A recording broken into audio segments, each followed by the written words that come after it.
Hey everybody, it's that time again. It's tier list time. Today we're doing Baroness, fantastic band that I was introduced to by a very good friend of mine, and they are awesome.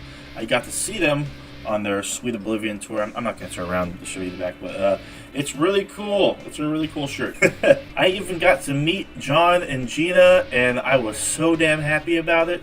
Just thinking back on it makes me squeal with excitement. I get so easily starstruck when I come across my favorite musicians or people who create music that I absolutely love. They put on an amazing show, and I was really happy I finally got the chance to see them. I did catch like maybe a couple songs of their set at Aftershock 2016, but I didn't know anything about them, and I just didn't really care enough to, have it stick with me, I guess. But apparently their set was absolutely fire. I could have seen them in Oakland in March. Apparently they're doing like an all-requests tour where basically every single set each night was different. And oh my god, the set for that show would have been amazing to see. But enough blibber blabber, let's go ahead and get right into the tier list. Okay, so we have every release of theirs here, including their first two EPs, which were later combined and reissued. Starting off with First, the aptly titled first EP of theirs, which I believe was put out in 2004. It's a really solid EP. Both the first and second EPs are 3 songs only. And Tower Falls is a pretty excellent song, I must say. The other 2 songs are really solid as well, but you can tell that they're really still developing their sound. They're not as fully fleshed out as a cohesive unit this early on in their career, but their sound you can definitely hear elements of what they go on to become on this one. I dug it. I'll give it a C. Then a year later, they put out Second. And it carries on with that, that low-tuned, sluggish, progressive sludge sound that they showcased on the first EP. But for me, nothing here really sticks as much as the first one does. So, I mean, it's a fine EP. There's really not anything bad about it. I just consider it to be weaker, so I'm going to put it in D. Alright, here we go. The studio albums, starting out with the 2007 release of Red, aka the Red Album. And this is a classic. This is highly regarded in terms of sludge metal at the time. Granted, these guys are from Atlanta, Georgia. Their entire career, basically, they've been getting comparisons to Mastodon. And I can definitely see why this is very much cherished. It's got some of their heaviest songs, notably Isaac, which is probably my favorite Baroness song. I told John that I was so happy that they played it, and he was like, oh, I mean, I don't think there's a show that we've played where we haven't played it. I felt like, yeah, I know, but it's a really solid album, but I think it's just the first 3 songs that really steal the show. I don't think the rest of the album really holds up to Raison Pinion, into The Birthing, into Isaac. There's really no bad songs here, but those 3 are absolute gems. So this may be a surprise, it may not be. I guess it depends. But I'm going to put Red in B. Moving along from there, we've got Blue, aka Blue Record, and I believe this is a huge step up from Red in basically every department when it comes to songwriting, flow, structure, maybe even production as well. Very, very instrumental heavy, this one. Really no bad songs at all. It's just one after the other. You got The Sweetest Curse into Jake Leg, and then Steel That Sleeps the Eye, which is the intro to the absolutely magnificent Swollen and Halo. It's such a catchy song. So many elements of this album really get stuck in your head. You've got OGG Hymnal, I believe that's how you pronounce it, which is really pretty. You got A Horse Called Golgotha, which is just a stampeding ass kicker of a track. War, Wisdom, and Rhyme is another great song. It's just endless gold on this one. I don't think it's it's really hard to say because you can easily make the case that this is their best record, and I wouldn't argue with you. So for me, it's just about there. It's just almost there for me, but I'm going to go ahead and put it in A. Still a fantastic album. Love Blue to death. So after that release in 2009, we have 2012 and the release of the double album Yellow and Green. So most fans consider them to be separate, which makes sense. The sound is noticeably different between these two. On Yellow, you notice that the songs are a lot more straightforward hard rock bangers, and a lot of those sludgy elements aren't very present on these songs.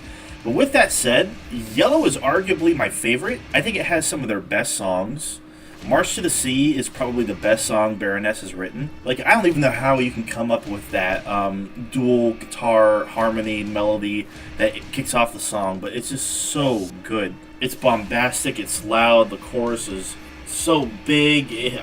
I love it. And Take My Bones Away is a really solid rock tune as well. I also love Little Things and Eula, which is just a gorgeous, beautiful closer of a track. Absolutely love that song. And then Cocainium is arguably my favorite song on the album. It's got a real psychedelic rock feel to it, and vocals on it that kind of remind me of like something that Queens of the Stone Age would do. If you showed me this song and told me it was Queens of the Stone Age, I probably wouldn't question it. Yeah, Yellow is excellent, but I mean, it is one half of a double album. It is a little short, so it's just it's missing just a little bit more, but this will easily go up in A tier for me. Then we have Green, and this one is even more stripped back than Yellow. The songs on here are even softer. They're a lot more acoustic and minimal. And with that, I mean, if you're really familiar with their discography up to this point, it is kind of a disappointment. It is kind of a letdown. But it's grown on me a lot. Green has its own sound, like, genuinely. And there is a lot to like here. Green Theme is an excellent opening song. Board Up the House is a very solid tune as well. And Stretch Marker is a great track. To me, Collapse is like a big standout personally. It's hard to say. Like, Psalms Alive might be my favorite track on here. It's really hard to say. So it's not their best, but it's not their worst. I do enjoy it quite a bit. I'll put Green up in B. Then, late in 2015, we saw the release of Purple. Probably my favorite art out of all the albums. It's hard to say. It's all so vivid and gorgeous. And this one really takes the sound of basically everything they did on Red, Yellow, Blue, and Green and just combined it all together. It's really such a well pieced together album. The production is great. The songs rock. From front to back, there are no bad songs on this album whatsoever. So I'm still relatively new to Baroness, within like the last couple years. So I ended up listening to this obviously after Mastodon released Emperor of Sand, and clearly Sultan's Curse is it borrows very heavily from Morningstar, which is a fire track. Shock Me is easily one of their best songs. Love that track. And Kerosene, it kind of sounds like something off of, it kind of sounds like Naked Burn off of Mastodon's Leviathan album. At least part of it does. And the song, the way it blossoms and progresses is so good. And Try to Disappear is another just excellent track. Great soaring vocals. Pretty much like every element of this album, like guitar, bass, drums, and vocals are just on point. Then you have Chlorine and Wine, which turns from like a Pink Floyd-esque song to this just bold, grand, epic midpoint to the track list. Desperation Burns and The Iron Bell are the weaker tracks in the album, but they're not bad like whatsoever. If I Have to Wake Up, Who Will Stop the Rain is easily my favorite track on here. I absolutely love the production on it. I love the chimes. It's so well written. It's well sung. It's absolutely great. Purple for me is S tier all the way. In 2019, we saw the release of Gold and Gray, and despite the title, this is actually not a double album. It is a bit lengthy, 17 tracks, but maybe almost half of them are interludes of sorts. And there's a lot I like about this album, and there's some things I actually pretty much dislike. Right off the bat, the first couple songs sound very, very odd. They sound very off. They're probably the worst sounding tracks on the album. The production is not very good. The mix is not very good. The instrumentation isn't leveled out very well. The drums kind of overpower everything. I mean, don't get me wrong, the performances are great, especially the drums, but for some of the tracks here, the more abrasive songs, it just doesn't really work for it. It just sounds a bit cluttered and whatnot. With that being said, some of their best songs turn up on here easily. Tourniquet. I got to see them play that live. It was beautiful. It's one of their best songs, hands down. Same goes for I Do Anything. I think the production for this album works perfect for that song because it is a more stripped back track. And songs like Borderlines and Throw Me an Anchor, or Real Sad Boy Hours with the song Cold Blooded Angels. Even the outro track, Pale Sun, I actually dig quite a bit. It's got a really nice groove to it. I think the production really works for that song. It's just a great moody piece to end the album. Overall, my feelings are mixed, but I'll still put Golden Grey up in B. Alright, then we have Stone, the latest album from Baroness. Very excited about the release of this one.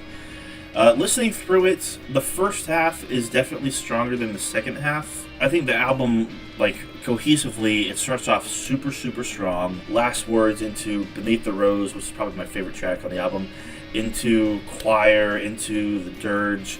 Just a great run of 4 songs right there. I mean, starting with the Embers intro. But then after that, I just don't care for the rest of it, like, pretty much at all. Not to say that it's bad, but it just didn't grasp me in a way that the first half of the album did, like, pretty much at all. I mean, Bloom's a fine track, but the rest I couldn't really tell you much about, honestly. It's not a bad album. It is kind of disappointing, but I'm really excited to see where they go from here. I actually have a prediction. I think that they are planning on doing a companion album to this one that's actually probably a lot heavier. And if I had to guess, I think it will be called Blood, just based on the lyrics of Within Stone. But still, it was cool to see these new songs performed live.